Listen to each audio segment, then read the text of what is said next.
Hi, everyone. Welcome to Navigating the Special Education Job Market. This is the amazing MindWorks Collaborative Organization. I am Ryan Reed. I'm the moderator for tonight, and I'm also the Talent Success Manager. To get us started in our mindset around this work, we know that the Bureau of Labor Statistics notes that there is a projected growth of 3% from 2019 to 2029 in the area of special education due to the early identification of students with special needs. So we are going to start, as we always do, with a mindful minute. Then we're going to have a panel discussion, and then we're going to go into a more targeted time for us to discuss. So if you could just get comfortable in your seat, keep your feet flat on the ground, and listen. Hi, and welcome to Headspace. So no matter what's going on in your life right now, no matter how thoughts are racing around your mind, no matter how the body's feeling,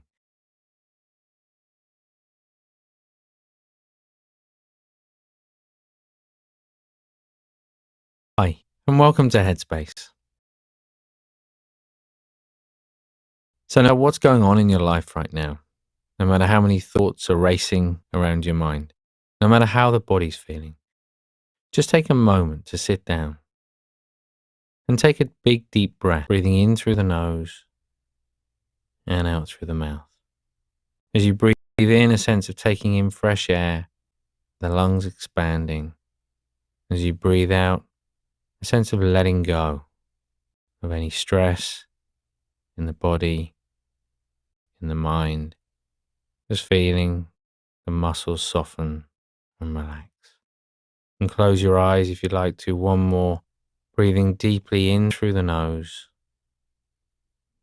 and out through the mouth. And just take a moment to pause. Allow the thoughts to come and go. And then just gently opening the eyes again.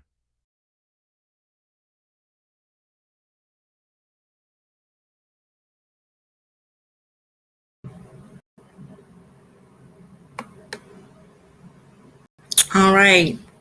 Hopefully you took that time to center yourself and relax from the stress of the day. Now we are going to bring our panelists on screen. We have Michael Linden. She is the Director of Student Supports at Capitol Village Public Charter School. And we also have the amazing Executive Director of MindWorks Collaborative, Martrice Gandy. Welcome, ladies. It's lovely to see you tonight. I'm so excited to talk with you about a topic that I'm very passionate about. It's a lived experience for me. And I know it is a lived experience for you as well. So my first question for the night is just to simply introduce yourselves and share what makes you passionate about the field of special education. Okay, I guess I'll go. I'm Michael Linden. I'm the Director of Student Supports at Capitol Village Public Charter Schools. And what makes me passionate about the field of special education is that how our students in special education they thrive. You know, it's this desire. They work beyond their disabilities. Their disabilities don't define them.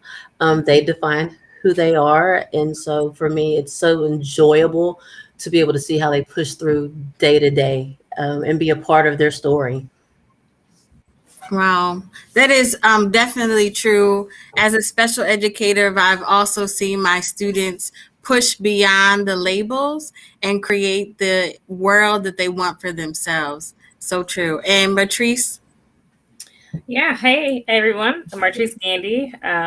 Like Ryan said, founder and executive director of MindWorks Collaborative, and super excited to be here chatting with you all today. What kind of makes me passionate about the field of special ed is, you know, always kind of coming back to my original students, even before I was a formal teacher in the field, like remembering, you know, the kiddos who were mine and always kind of stuck under my wing. You know, they're my why, and their unique and individual stories is why I do this work. And, you know, I always try to keep them very front and center in our work around, like, am I doing their story justice? Is this appropriate for them? Is this something that they would, you know, that I think would support them in their growth? And, you know, and as long as I kind of keep that front and center, like, it just feeds this the need to want to be in the field and to do right within the field, for sure. Mm-hmm. It you know, seeing their stories and seeing how they push makes us push even harder to be more innovative in our practices to make sure that we're always growing to meet their needs. So thank you, ladies, for your work so far in the industry. So how has special education sector transformed over the past year? And what do you project will occur over the next 1 to 5 years within the industry? I'll say for me, because I've moved from Texas to North Carolina to here to the DC area, so I've seen it differently in different areas. For me, coming from Texas, I've seen it just grow insurmountably, like all the different programs that we had more so in the public school setting versus when I came into the North Carolina area. In a moment, actually in certain places, I felt like we kind of went a little bit backwards, you know, and then coming here, I feel like it's just lots of growth, just the ability. Now, granted, we're in the pandemic, so, but still, even in the pandemic, the growth and the ability to be able to do something different with our students, I feel like I'm seeing more students that have been identified more so on the spectrum than I had seen in the past. So that's kind of where I'm seeing more of at the moment. And I kind of still see that trajectory a little bit going forward as well. Mm-hmm. That goes right in line with the research that I've seen, which I've shared earlier, which is kids are being identified earlier and earlier. So that is the reason why we need more special educators. So that's an opportunity for us to set our students up for success. And Matrice?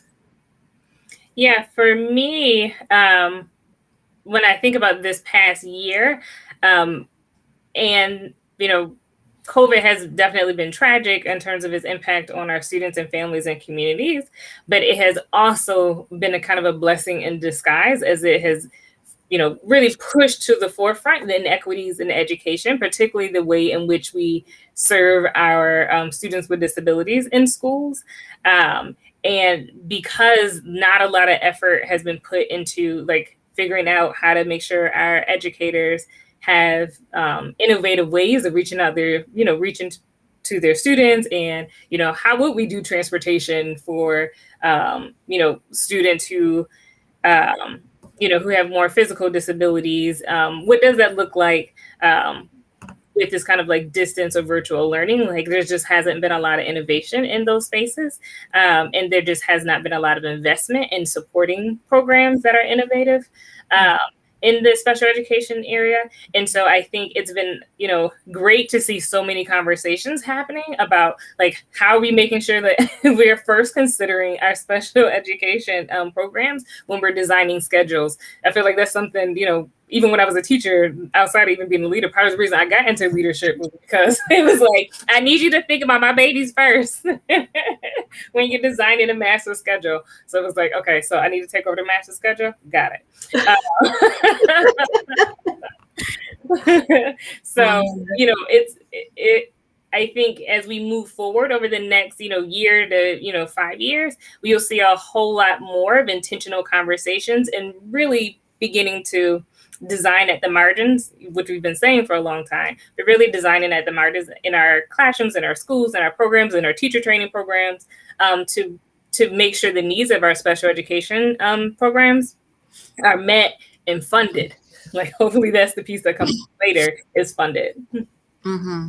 Yeah, I definitely agree with you. We're starting to move from this is the law to this is what I'm passionate about. This is what we care about. So let's make sure we're more intentional about the decision making in our processes as school leaders.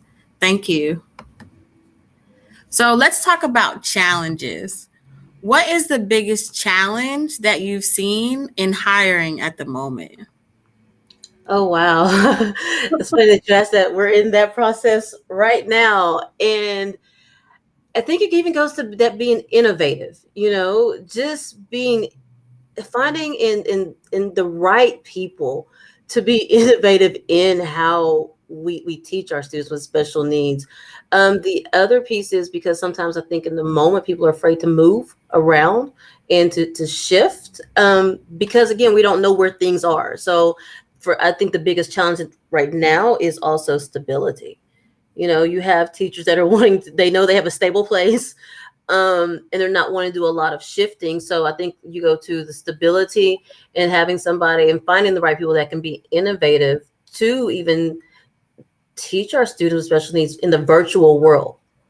The virtual world has been a huge difference, something that we have not had to truly tackle before. And so just truly finding the right people that can really teach through our students and reach them and have the passion to want to step outside of their box to do something different. Mm-hmm. Truly. And I really believe that collaboration is a big part of that push. So we cannot teach in silos. We have to reach across the aisle to see how innovative other people are, not just in our schools, but, nationally throughout the world. Absolutely. Patrice?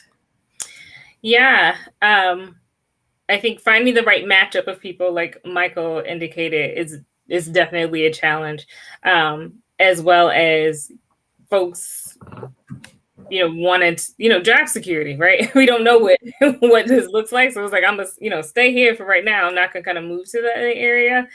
But, the Bureau of Labor Statistics that you mentioned earlier, Ryan, are built out, expecting very steady, consistent, nothing major is changing, but, just knowing that like, oh, we're going to have, we're going to have more people retiring, and things like that. Right. And so I think what the biggest challenge right now at the moment is all those folks who, probably would have stuck it out a year or two past retirement age are like leaving. And so, we already had huge vacancies. And so now the vacancies have gotten much larger. And so now you have people who are not moving districts or, school buildings, and you have more people who are, either retiring or deciding that, all of this political drama around schools going back in person or not going back into person is not what they want to do. And so we see an even bigger gap in terms of the amount of openings that we have. And then, an even smaller pool of people who are even interested in going into the field or, or looking to move into other places. I can't even imagine what the teacher training programs and things like that are kind of going through as people are like, yeah, nah, I'm good. Mhm. I'm gonna stay where I'm at. Mhm.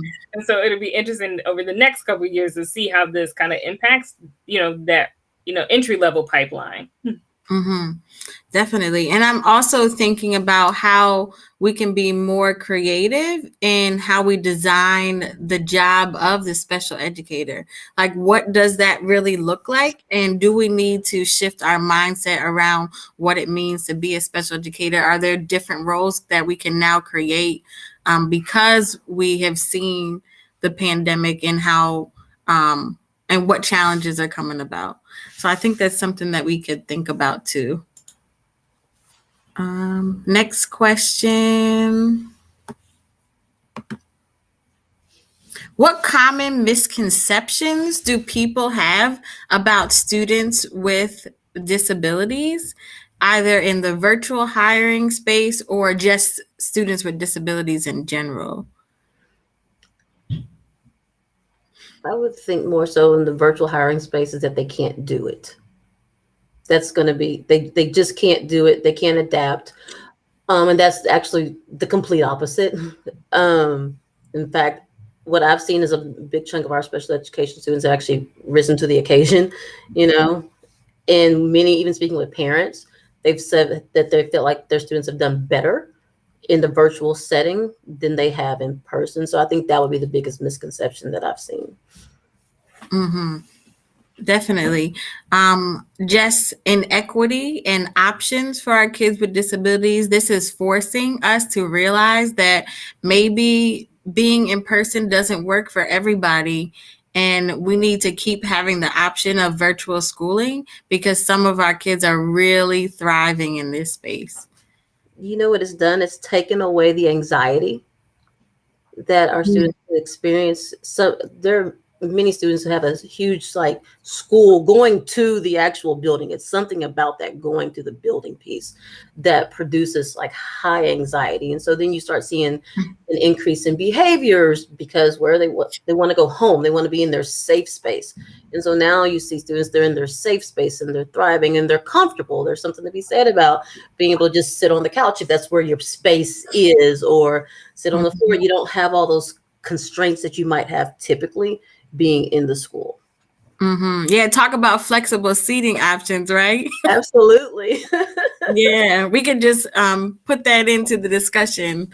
Virtual is a flexible seating option for our students, and that's why we need to keep virtual options for some of those students that we have. And I also think about when you said believing in yourself. As teachers, we also need to believe in ourselves and realize, hey, you can do this because you're not doing it alone. You have people like student support directors. You have organizations like MindWorks Collaborative to wrap around your school and give you the support that you need. And so I think it also takes away the anxiety from the teacher as well. I would definitely agree with you. Luckily at our school, we have in every class at least 2 teachers. And so you have, and with this being small, so we truly are a village to support one another, because this is something totally different that, most educators probably have not had to experience. And it's challenged us as educators to, again, think outside of our box and how we teach our students and how we reach them and be very creative in what we do. Mm-hmm. So true. So let's talk about the interview. Do you remember a specific interview experience where you wish that a candidate had done something different? Can you explain? I was fun. Yes, I actually do. That's not happened this year. It actually happened a couple of years ago. I was interviewing for a math position in our behavior special education program. It was like a school within a school. And the teacher had all of the great qualities for the academic piece, but then I think you want to hear some personal experiences, yes, but I think he kind of pigeonholed himself when the personal experience was like, yes, they all deserve to be in this behavior program. And they're just all bad. And I was like, wait, stop. Don't, that's not what we need to say. So when you have those kind of experiences, but it was a thing that benefited me because it truly allowed me to really see what his real beliefs were. So it's one of those, do I wish he would have said it differently, maybe in a different manner, but it needed to come out how it came out, because it also allowed us to know that you're not the right fit for our school and for our students, as opposed to we get in and we're having to learn on the job. No, you're not the right fit. So I appreciate it in that manner. That'll probably be the most recent one that I could think of. Yeah, mindset is powerful, because if we don't see our students as valuable, then we don't really have anything to work off of, even if you have all the content skills. Absolutely. And I mean, his resume read beautifully, but I also believe that he was the person who had just been in one space a long time. He had been in the wrong setting, and it truly changed his mindset. And so that's truly how he saw all students with social emotional disabilities is just bad. He didn't see past their disability. Thank you. And Patrice, what about you? Do you remember an experience where you were interviewing somebody and you just wish that they did something differently? Yeah. I think, I had similar experiences to Michael too. You get to that, you're like, oh, everything's great. Check, check, check. And then, they slip and say something. You're like, oh, nope, move it to the side. But I think the other kind of thing, when I think of I'm trying to think of a specific one to kind of give feedback on, just not really being prepared. I think some people are a little overconfident when it comes to interviewing. And so they're like, oh, I know this, and, I know that. But if you don't research the company, if you don't research the school, it does not bode well. Because you can't frame your answers and connect it to our values. We've had candidates apply and, they can give us great interviews and theoretically, I think this person is good, but are they good for our model? I don't know. They didn't really give us a lot of answers that were specific or demonstrated that they knew who we were or how we thought about how we educate our students. And so we just didn't have a lot of things to go on, which made another candidate seem super strong because they knew, the company, the organization, in and out around, the values and our belief systems and all of that stuff. And so their answers were very specific and targeted. And so a lot of great folks don't necessarily get great positions just because they haven't done that pre-work and haven't, really prepared themselves to have specific conversations. Yeah. And I also believe that you have to evaluate if that person has the ability to grow and understand what your model is. I saw this meme where they had little kids dressed up in work outfits, and it said, this is the age you need to start when you ask on a job interview that you need 20 years of experience with a bachelor's degree. So, we also have to be reasonable when we're making evaluations for hiring. So let's talk about growth. What has helped you get to where you are as a leader in special education? And what advice would you have for others who have similar interests? I just had this conversation today. What's helped me is when I first started teaching, honestly, Shirley Kelly, I will always remember her. She was our head of our special education program when I first started teaching. And it's just having somebody that just really showed me how to truly be, one, a good special educator, two, and to just, again, get to know the students beyond their disability and who they truly are.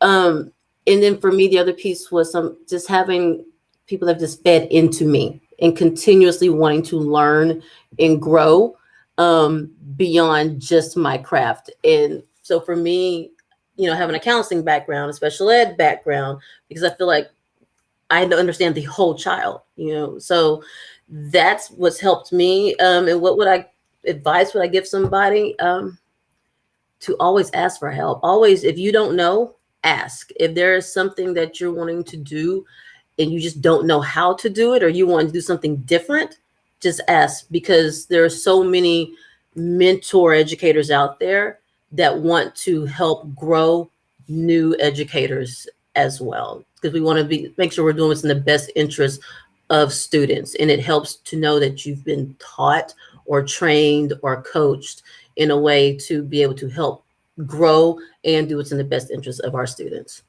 Mm-hmm. Yeah, and Dr. Foster in the comments says that we need to see our students as individuals, and I think that's where it all starts. And Matrice? I think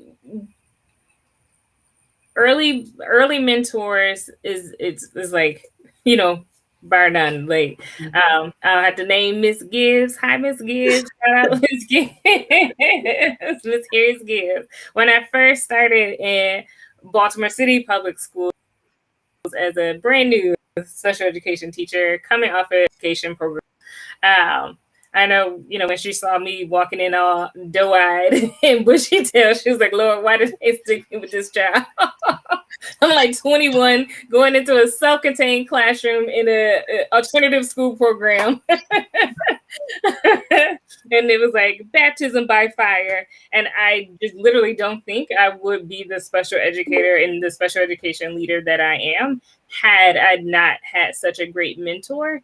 And, advisor really in my first 2 years of being a special educator. Her being able to partner with me, her being able to be at those meetings and like asking those really tough questions. I think the one question she asked, again, I had the self-contained classroom and one student was doing like really well. And I was like just getting her to the point where she was coming in all her classes consistently. She, had a self-contained class with me, math and English. So I saw her twice a day. So she was like consistently coming. Her grades and all her classes were coming up. And I was like, she's good. She, like we're in a great place. And then her IEP meeting came up and, they wanted, my proposal was that she continue her services as is. And it was like, but she's met her goals and, she's thriving in all her classes, both gen ed and special ed. And so like, why would we not, you start with the, the least restrictive environment and move down. I'm like, but she's doing good. Like the special educator piece and you kicks in, you're just like, you want to protect your babies. Like, I'm not ready to send her out to the big bad world. And she like looked at me so sternly and she was like, we start in the least restrictive environment. What reason do you have to have her in a more, contained environment? I was like, I guess none. And the child did great. She did amazing. I just had to learn to like let that go. But like getting that stern look from her and be like, if you don't get yourself together and like figure this out, I don't think, we would be anywhere. I wouldn't be anywhere near where I need to be as a special education professional had I, not had a lot of those early tough conversations to kind of get me out of my own way and out of the way of my students for sure. And I think in terms of advice for others who have similar interests, one big piece of my leadership story is I like left the field of special education to, go get, more broad leadership experience. And, that was really important for me because, as fellow special educators, like you guys know, like we're always seen as like the redheaded stepchild. And so, I did my master's program, got my principal certification and things like that. But it was still, like, oh, well, you don't have like real classroom experience. I'm like, I have like 20 times more experience than a professional education teacher. But like, okay, you want to, see that I can definitely do this. And so getting that other experience outside of special education just to demonstrate like other ways of, that I can apply my skills in other contexts, which is actually how I got introduced to the talent space and like have loved it clearly and stayed in it and are building solutions around it. And so any kind of like further exposure, whether it's, directly within your line of work or, adjacent to the work, I think is really great for folks who are looking to move up into special education leadership for sure. That's a good point. Just as unfortunately kids with special needs are put into a hole and we see them in a limited frame, well, at least globally, and we have a lot of work to do in changing that mindset. That same mindset is put on to the educators and the people that make an impact within the industry. And that's something I'm sure that we have all seen in the schools, but because of spaces like this with MindWorks, we can be a part of that change. So thank you for just creating this space so we can highlight how amazing our teachers are and our students are. And then let's talk about like design and the creativity in hiring fairs. What should I do to prepare for a virtual hiring fair, either from the leader perspective or from a teacher perspective in applying and being a part of the fair? I would say for both, to Martrice's earlier point, know who and where, what schools you're looking into, research them. When you go to a hiring fair, to me, you want to make that the most of your time, and you don't want to have to go from school to school to school to school to school. Identify those top schools that you truly believe in their mission, their vision, their culture, what they're doing, and focus on them first of who you're going to reach out to. And then, again, tiers 1, 2, and 3, kind of break it down that way for both leaders and teachers. And I would also say, think outside the box. To Martrice's other point, sometimes what you think you might just want, there might be another role at a school that you could probably navigate into. Your skill set might still work for those other roles. So think outside the box. Just don't focus on one specific position. Yeah, for sure. I think whether it's a virtual hiring fair or in-person hiring fair, some of the same things exist in terms of, again, being prepared and know who exactly you want to target. I think it's even more important in a virtual format to have, look at that list, who's showing up, and who am I going to make sure I get in line for? Because you want to maximize your amount of time that folks are there, and you want to maximize, if they're doing like a drop-in kind of interview, or you sign up for like an official interview, you want to be able to maximize that that time. I think one of the unique things about virtual hiring fairs is a lot of times you get like a chance to share like a kind of a quick pitch, right? It moves a whole lot faster, and so like you need to have like a 1 or 2 minute pitch around like what kind of job you're looking for, why you're a great match for that school or that organization, and what kind of impact you can bring. And that way you have all your stuff there and they can make a quick decision. Yep, we're going to pull them in for one of our coveted interview spots, or like, oh, we'll add you to the pile, we'll check you later if you don't find somebody in this other ones. But you want to make sure that you can put your best foot forward and kind of secure that bag before other folks, for sure. I've also seen a lot of organization prepping the people that they're going to interview in the virtual space because they know that this is like totally new. So it might just be that the person is uncomfortable with, being online or whatever insecurity they have. They're looking at their pimple on the face, so like some organizations are prepping people to take away some of the anxiety of being online and being so close in someone's face all the time. And that's in a shout out for Ryan. Ryan is partnering with some folks to go through those exact things. So send messages in our community, our talent community, which you can sign up for. If you visit there, you can go to our link and try to schedule some time with Ryan. Like, she is actively in our talent community. Is like, what do you need? How can I partner with you? Let me run through some things. So she is available to do a lot of that practice work with you.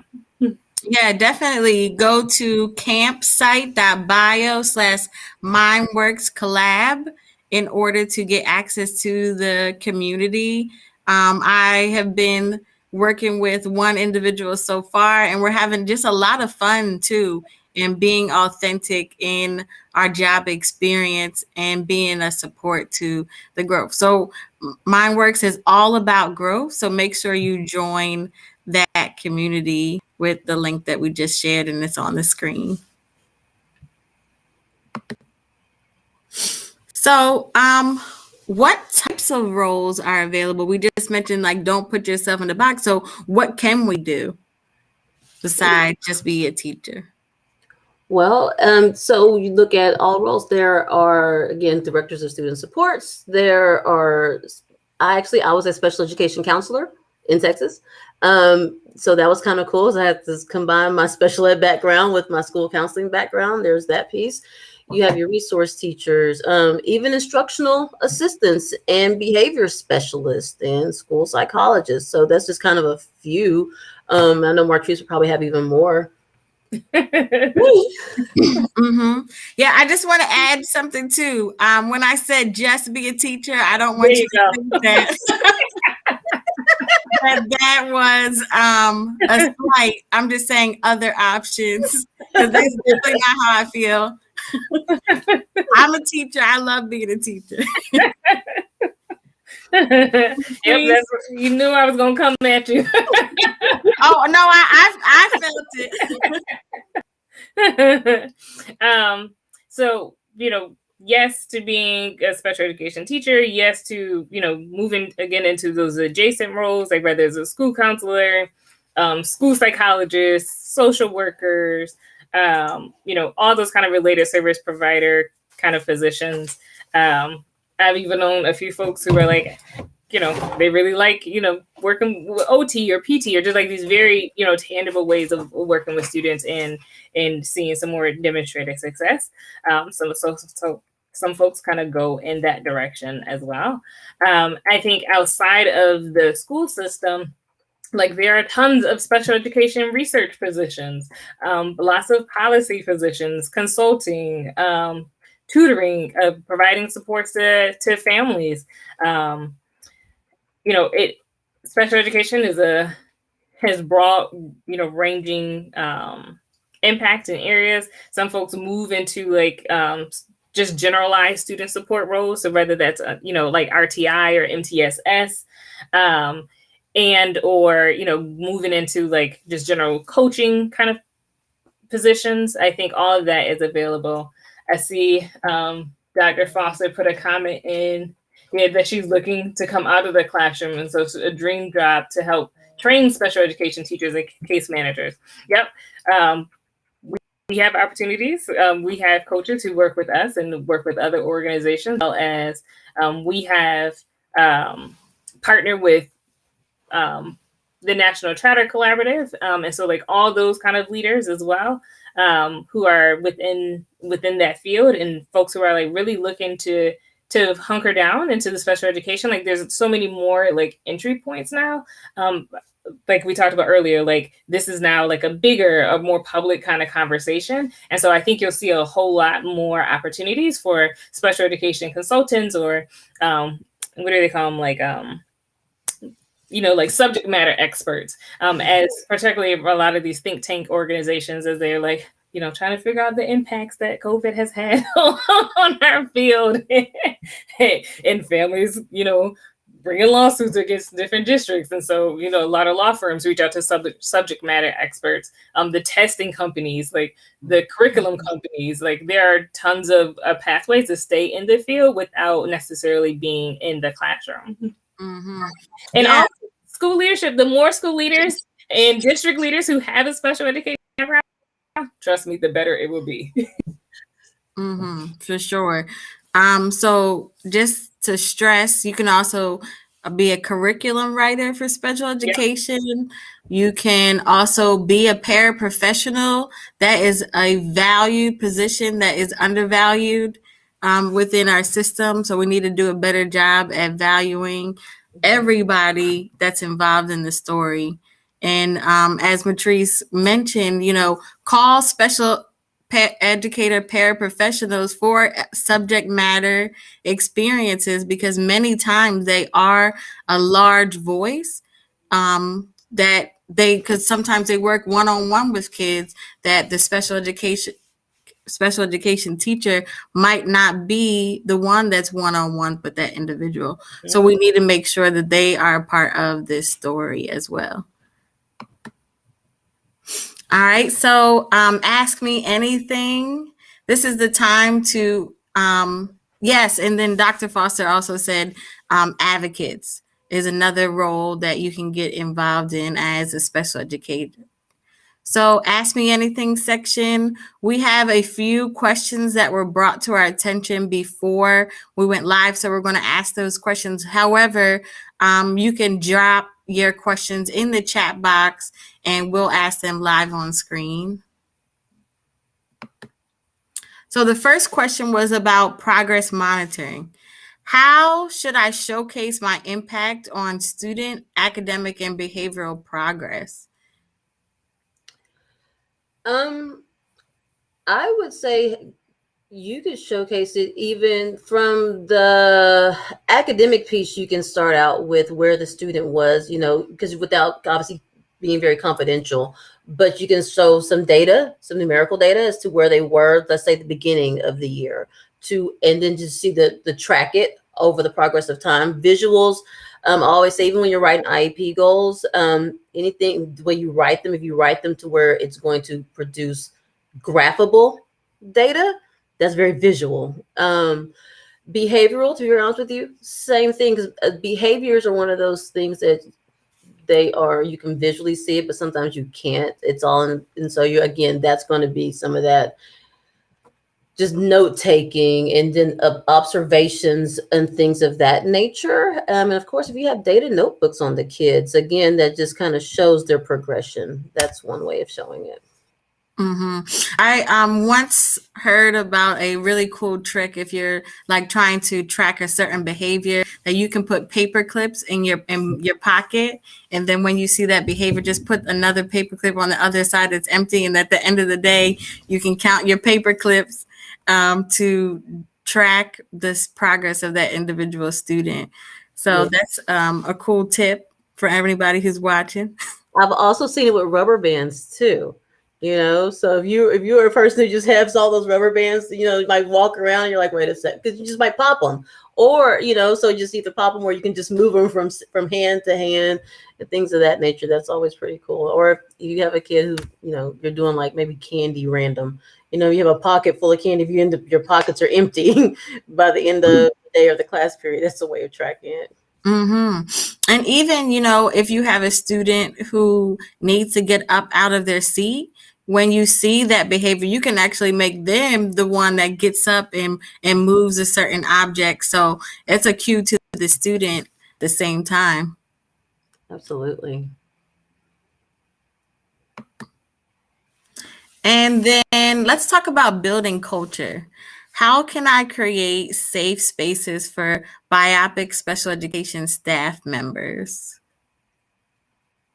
Yeah, we'll explain really quick. BIPOC is Black, Indigenous, and People of Color, just to make sure everyone knows the terms that we're using.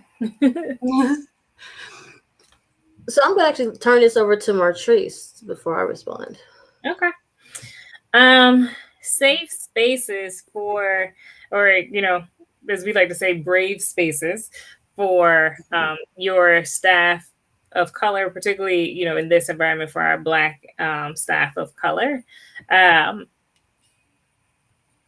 kind of the goal of the organization, right? And so things that we found in research and in just our own anecdotals and, our own kind of personal experiences, as the founders, have been around creating spaces where people have coaches. We brought that up earlier, and so you are investing directly into the development of your educators, hopefully all your educators, but particularly one of the major movement pieces of retaining your staff in the special education field is partnering them with mentors and coaches.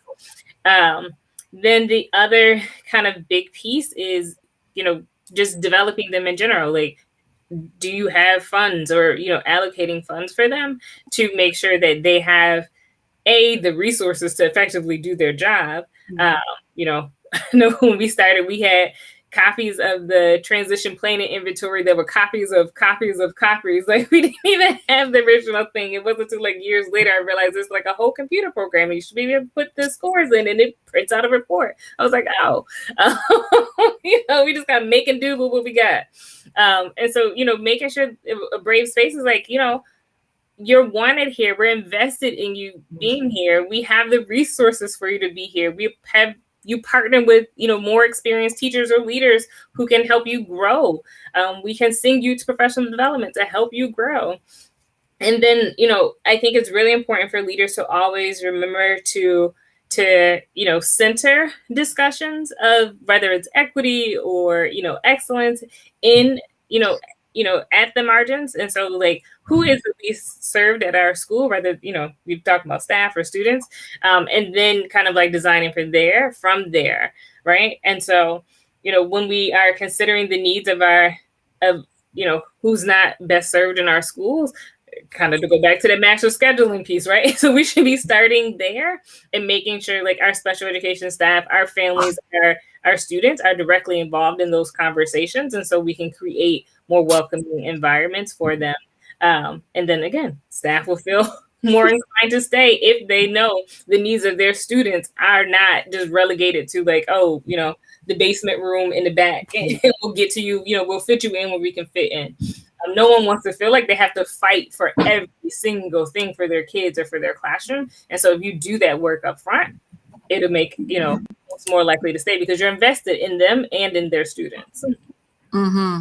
And one way to make sure that BIPOC people are valued is by simply knowing their name and pronouncing it correctly. And then also knowing the pronouns that they like to be called by. And that is one way that we can start valuing people in our community. And unfortunately, it's one that is often overlooked. So thank you for sharing that. Yeah, thanks. We talked about it as we were all logging in too. It's like, my name is Martrice, not Patrice, not whatever, Matricia or whatever. and each of you also have different names, and so you can pronounce your name for everybody again. Michael, yes, not Michael, not Michelle, not Michaela, Michael. And with that, knowing that your voice is important, and our voices need to be heard. Our voices are valuable. Mm-hmm. Mm-hmm. Yeah, definitely making sure that BIPOC people are at the decision-making table, inviting them to interview, new staff members is a way that they can also be included as well. That's a big part, Ryan. That's extremely important. I think too often our BIPOC staff are not at the table where we're doing the interviews, and that's sad, because at the end of the day, the people that we're interviewing to come to our schools, they're partnering with us. And so it's important that there is somebody from each area at the table to be a part of that decision making. Mm-hmm. Definitely. Thank you. And then home and school. How can I be proactive in building positive home and school relationships with parents?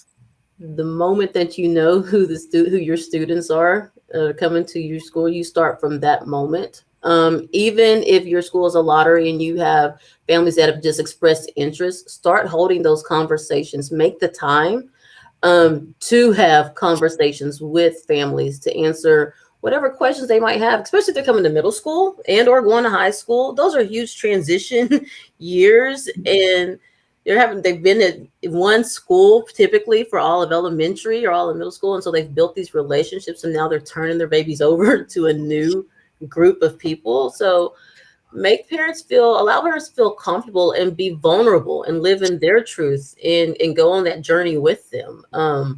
And don't be fake in who you are. Be very real and authentic in who you are. And I would say, don't make promises that you cannot keep.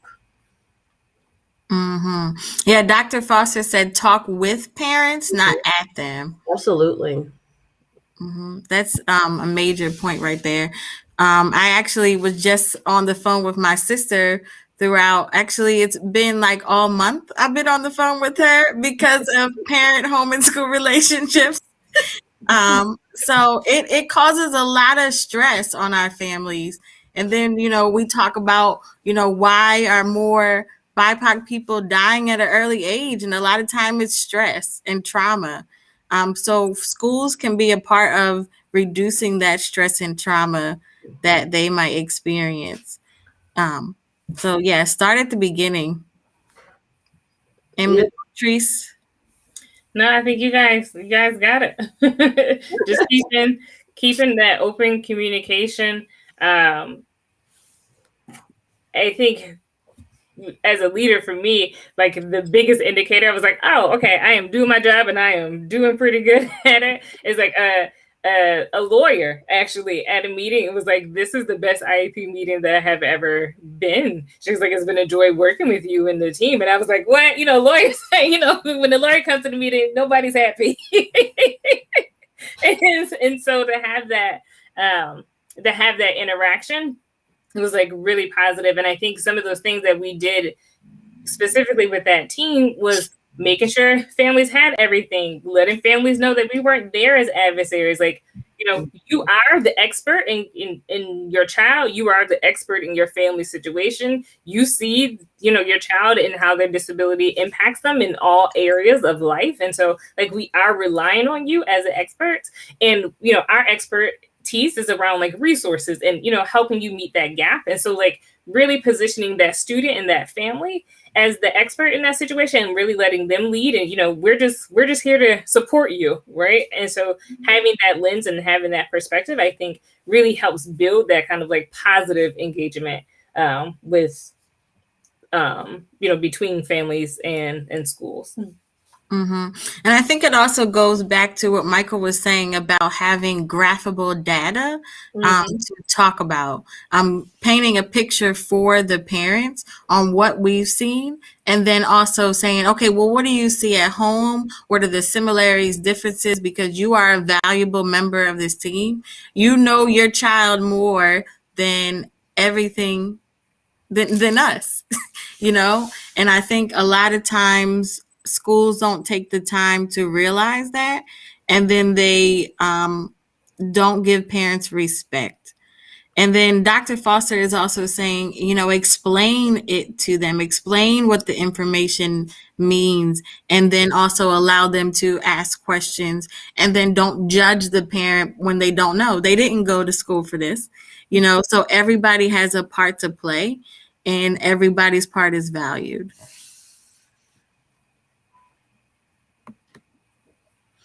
And then IEP. So how can we ensure that IEP means I encourage progress in our daily progress? Daily practice, sorry. First off, I love that way of looking at an IEP as opposed to, because that's what we're here for, is to encourage the progress. And I think of how do we ensure that? To be very honest with you, for me, it's allowing the kid to truly be a part of their plan. Their voices are important.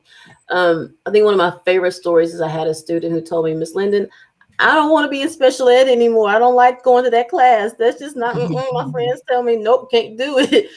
And I asked him, I said, what do you want to do then? He said, I need to get out. I said, what is your plan? He said, I'll double dip if I need to. Put me in as many reading, math classes.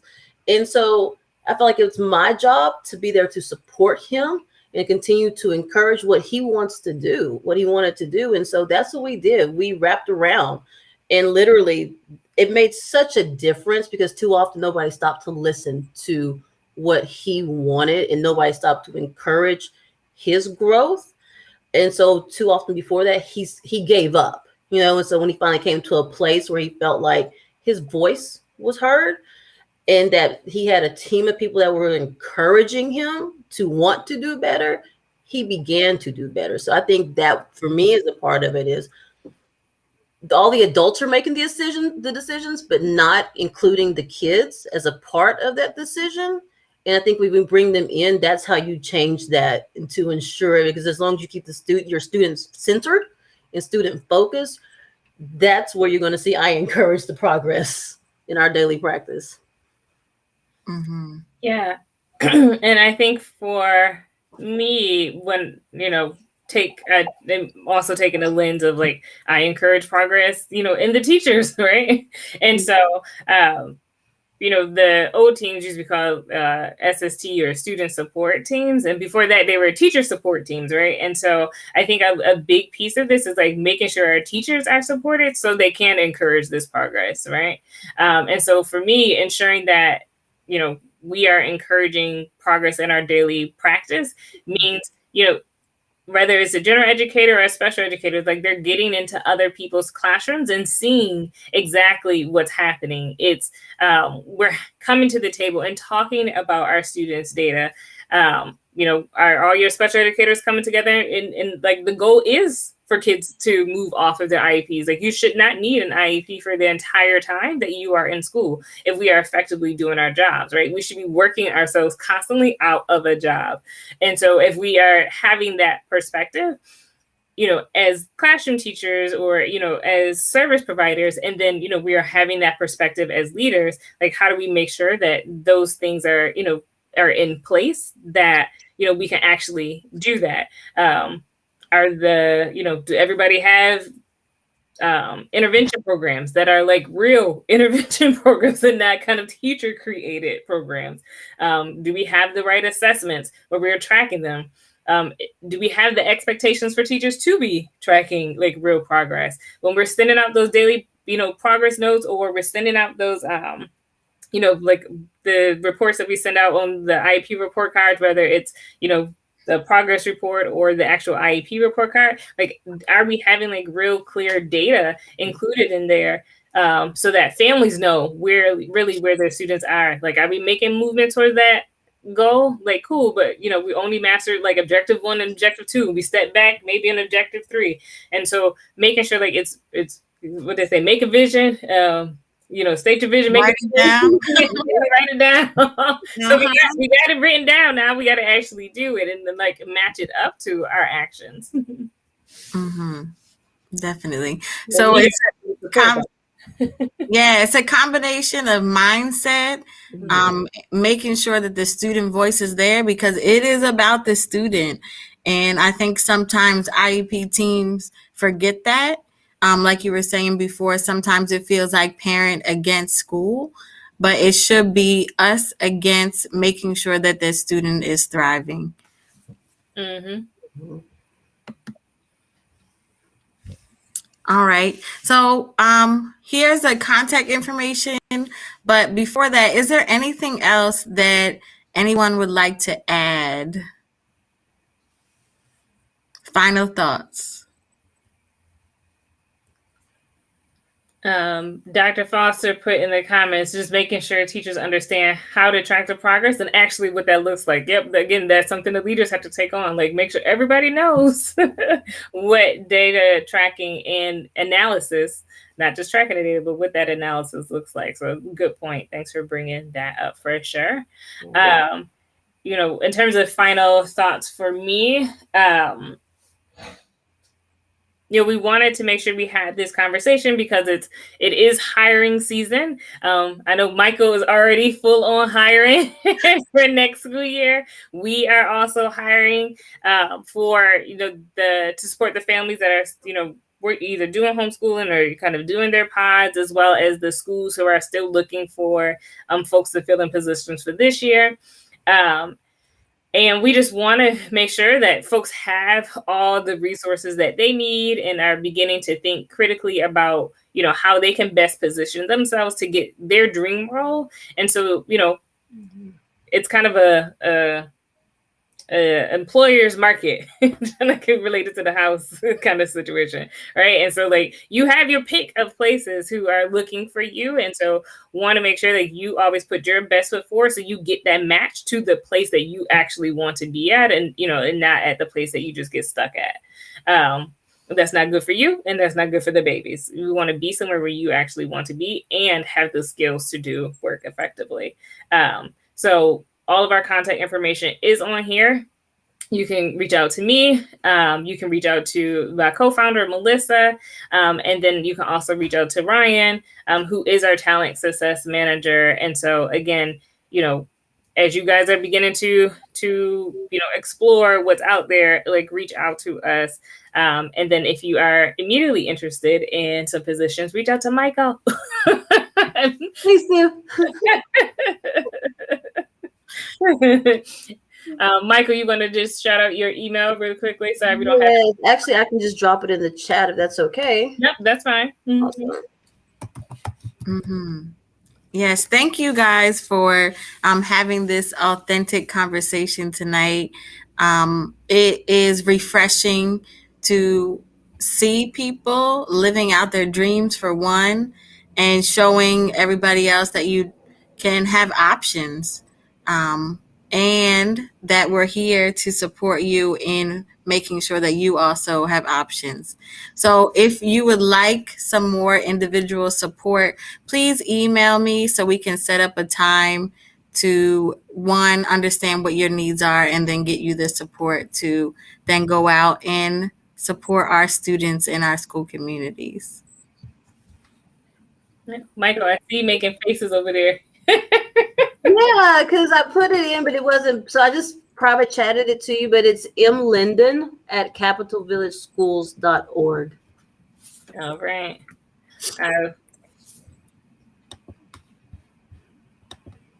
It didn't go anywhere. Okay. Yep, we will make sure. I don't know where it went. I don't know where it went either. We'll make sure folks will get your email as well. But Capital Village is tagged in all of our posting for this event. And so you can just go to the website and you can directly schedule time to chat with Michael. Absolutely. I'll always make time to chat with new educators and current educators who are looking or just have questions or want advice. All right. Thank you so much for coming. Thanks for having me. Thank you. Bye. Bye.